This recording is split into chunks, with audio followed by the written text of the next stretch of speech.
नमस्कार। और आज हम बात करेंगे थोड़ी सी पॉजिटिव, जो कि गोवा फुटबॉल और इंडियन फुटबॉल दोनों से रिलेट करेगी। तो जैसे कि आपको पता है भैया कि गोवा मतलब कि अगर आप कुछ साल पीछे जाएं तो गोवा से आपको बिल्कुल है ना, इतने सारे टॉप लेवल के क्लब थे। मतलब अभी भी टॉप लेवल के क्लब है, लेकिन पहले कितने सारे थे। आई लीग में आप जाएंगे तो बहुत सारे क्लब। अभी देखिए अब 2 क्लब, चर्चिल और FC गोवा, 2 केवल टॉप जो लीग है अपनी आई लीग और ISL, उसमें केवल 2 क्लब है। लेकिन पहले कितने सारे क्लब थे, मतलब अपॉर्चुनिटी प्लेटफॉर्म कितने सारे वहाँ पे थे। लेकिन अभी क्या है कि प्लेयरों के लिए अगर उनको गोवा में रह के ही आई लीग और ISL में जाना है तो केवल FC गोवा ISL के लिए, आई लीग के लिए चर्चिल, बाकी सब क्लब्स जो है उन्होंने आई लीग से बाहर हो चुके थे खुद की मर्जी से। तो आज हम इसी से रिलेटेड कुछ बात करेंगे। तो जैसे कि आपको पता है कि गोवा में एक बहुत बड़ा क्लब है, डेम्पो स्पोर्ट्स क्लब, जो कि एक हिस्टोरिक क्लब आप बोल सकते हैं इंडियन फुटबॉल के इतिहास में। तो वो जो क्लब है, मतलब कि डेम्पो, वो 5 बार का नेशनल विनर है।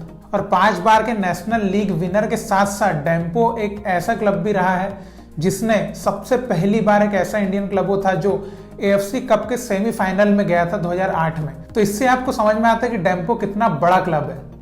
और आज वो क्लब केवल गोवा प्रोफेशनल लीग में पार्टिसिपेट करता है, जबकि वो क्लब डिजर्व करता है टॉप लीग, लेकिन खेल नहीं रहा है।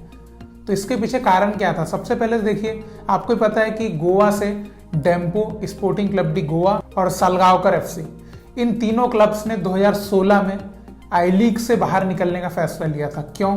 क्योंकि उस टाइम पे AIFF के पास एक रोड मैप नहीं था कि किस तरीके से वो आगे बढ़ेंगे, किस तरीके से क्लब जो है वो टॉप लीग में रहेगा।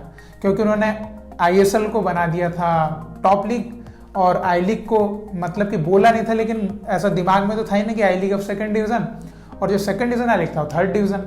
ऐसा एक मेंटली तो वो बन गया था सबके अंदर ही कि हाँ अब ऐसा हो गया है, ISL जो टॉप लीग बन गया है और प्रमोशन रेलीगेशन जैसा कुछ था नहीं।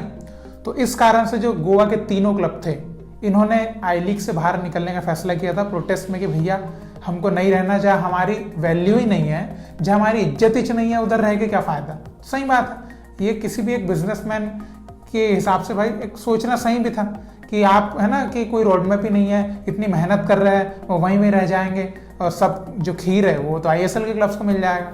तो अगर उस सोच से अगर देखा जाए तो उनका सोचना भी सही था। तो इस कारण से क्लब्स जो थे, वो जो सालगांवकर कहें या स्पोर्टिंग क्लब डी गोवा के, सब ने छोड़ दिया और फिर जो क्लब्स थे वो खेलने लग गए गोवा लीग में केवल।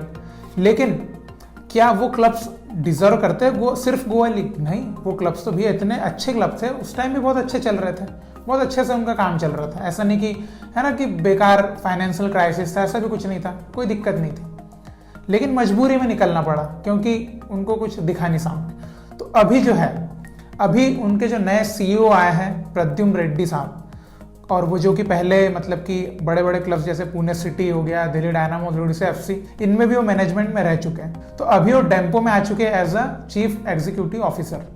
तो इससे एक अंदाजा भी लगाया जा सकता है, और उन्होंने हाल ही में इंटरव्यू में भी कहा है कि वो बिल्कुल कमबैक कर सकते हैं, बस उनको भी वो रोड मैप मिलना चाहिए, है ना। क्योंकि अभी देखिए AIFF की तरफ से बिल्कुल अनाउंस तो ऐसा किया गया है कि जो आई लीग विनर रहेगा वो ISL में जाएगा और ये सब चीजें अब कर दी गई। तो जो CEO साहब है वो भी यही कह रहा है कि एक फाइनल, क्योंकि अभी ये देखिए AIFF में भी पूरे इधर उधर काम चल रहा है ना, ऊपर नीचे 19-20, अभी इलेक्शन का लोचा है, एक FIFA बैन की कहानी अलग है, तो ढेर सारी चीजें चल रही है। तो अभी उनका भी ये कहना है कि सामने से उनको एक क्लियरिटी मिल जाए कि हाँ अब भैया है, तो उनका भी कहना है कि भैया हम बिल्कुल हम वापसी के लिए तैयार हैं। और डेम्पो का एक एक इंसान चाहता है कि वो आई लीग में आए, मतलब कि वहाँ का प्लेयर, वहाँ का कोच, वहाँ के मैनेजमेंट सब चाहते हैं कि वो टॉप लीग में रहे।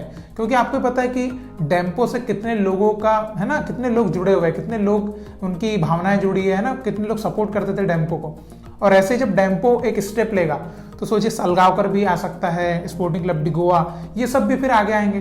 तो कितना अच्छा रहेगा ना गोवा फुटबॉल से इतने सारे क्लब्स। क्योंकि अभी देखिए आई लीग में भले चर्चिल अकेला खेल रहा है, लेकिन सोचिए आई लीग में ये 4 क्लब रहेंगे, फिर इसमें से हो सकता है ISL में भी कोई आ जाए, तो FC गोवा भी फिर वहाँ से रहेगा। तो कितना मतलब कि फुटबॉल ही फुटबॉल, फिर तो फुटबॉल ही फुटबॉल देखने को मिलेगा। तो ये चीज़ जो है बिल्कुल भैया हम तो चाहेंगे कि जल्द से जल्द डेम्पो जो है वापसी करें। और सिर्फ डेम्पो क्यों, स्पोर्टिंग क्लब डी गोवा भी वापसी करें, सालगांवकर भी वापसी करें। बिल्कुल देखना चाहते हैं उन सभी क्लब्स को, क्योंकि जब आई लीग आया करता था तब वो उन क्लब्स को देखा करते थे। तो मज़ा आता था। तो फिर से वो मज़ा जो है वो बरकरार होना चाहिए, मज़ा फिर से आना चाहिए। और देखिए फैंस को भी एक रहेगा ना कि जो सलगावकर के सपोर्टर्स थे, जो डेम्पो के सपोर्टर्स थे, उनको एक वो हो गया कि अरे हमारे क्लब तो खेल ही नहीं रहे हैं, तो सब चलो अब दूसरे क्लब्स को सपोर्ट करो। अब उनका रहेगा कि उनके होम टीम ही रहेगी, वापस से आ जाएगी, तो उनको भी थोड़ा मज़ा आएगा, है ना, वो फिर से स्पोर्टिंग स्पिरिट जो बोलते हैं वो आ जाएगी वापस से कि हाँ हमारा क्लब, हमारा होम क्लब, तो बड़ा मज़ा आएगा। तो यही थी आज की बात, जो कि एक पॉजिटिविटी देती है कि डेम्पो आ रहा है वापस। और मुझे लगता है कि अगर डेम्पो वापस आएगा तो सालगावकर स्पोर्टिंग क्लब डी गोवा ये भी वापस जरूर आएंगे और बिल्कुल आना चाहिए। तो अगर आप गोवा से हैं तो आप इस चीज़ को कैसे देखते हैं जरूर कमेंट में लिख के बताइएगा कि कुछ टाइम पहले जब आप इन क्लब्स को आई लीग वगैरह में सपोर्ट करते रहे होंगे, है ना, कितना मज़ा आता था होगा आपको। अब ये क्लब जो है जैसे डेम्पो तो बिल्कुल एक दे रहा है सिग्नल कि वो वापस आएगा, तो आप इस चीज़ को किस तरह से देखते हैं? आप कितने एक्साइटेड है कि जल्द से जल्द जो है गोवा के ये बाकी जो भी क्लब्स थे पहले आई लीग में वो वापस आए टॉप लीग में? तो आपको कितना मज़ा आएगा, कितना आप एक्साइटेड है, ये आप जरूर लिख के कमेंट में बताइएगा। और अगर आप किसी और क्लब के भी फैन होंगे और इंडियन फुटबॉल फैन तो आप बिल्कुल हैं, तो भी आप लिख के बताइए कि आप इस चीज़ को किस तरह से देखते हैं कि अगर गोवा के जो क्लब्स है वापस अगर टॉप लीग में आते हैं, आई लीग में या ISL में, तो कितना एक्साइटिंग मतलब कि और रहेगा इंडियन फुटबॉल। तो आप जरूर अपनी जो भी ओपिनियन है ये कमेंट में लिख के जरूर बताइएगा। और इसी तरह भारतीय फुटबॉल को सपोर्ट करते रहिए। बहुत बहुत शुक्रिया वीडियो देखने के लिए। जय हिंद, जय भारत।